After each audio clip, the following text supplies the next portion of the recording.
No deal has been reached on the nation's debt ceiling following a meeting with President Joe Biden and top congressional lawmakers in the Oval Office this week.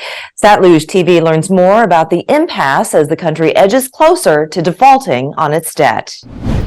President Joe Biden, House Speaker Kevin McCarthy, Senate Majority Leader Chuck Schumer, Senate Minority Leader Mitch McConnell, and House Minority Leader Hakeem Jeffries emerged from Monday's hour-long meeting with no consensus.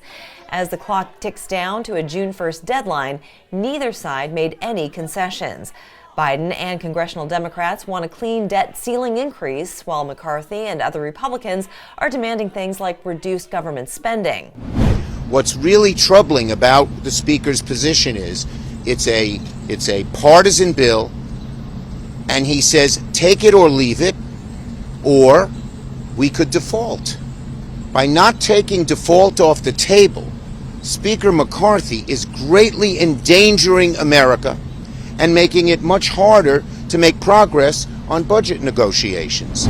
Last month's House-passed bill includes infrastructure project permitting changes and other provisions that would repeal more than $500 billion in clean energy tax credits. The bill would also cut discretionary spending by 8% in fiscal year 2024 and would rescind tens of billions of dollars appropriated to combat the COVID-19 pandemic and associated economic strains. But the next 2 weeks are different.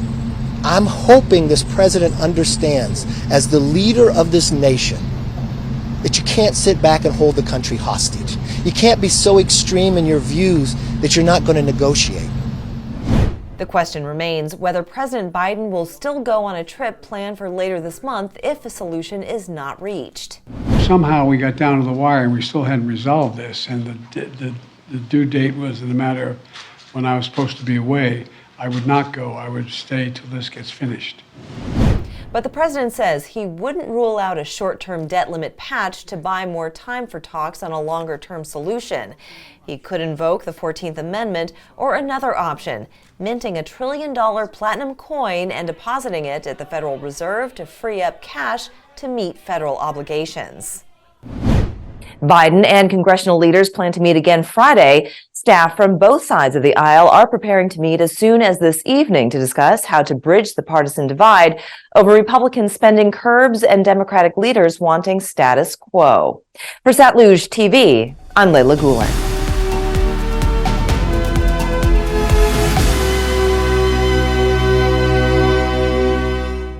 Hello, my name is Jane. Do you ever wonder what's behind the news? What is it that you are not being told? Going behind the news and finding the truth. Let the truth flow. Satluj Network. Let the truth flow.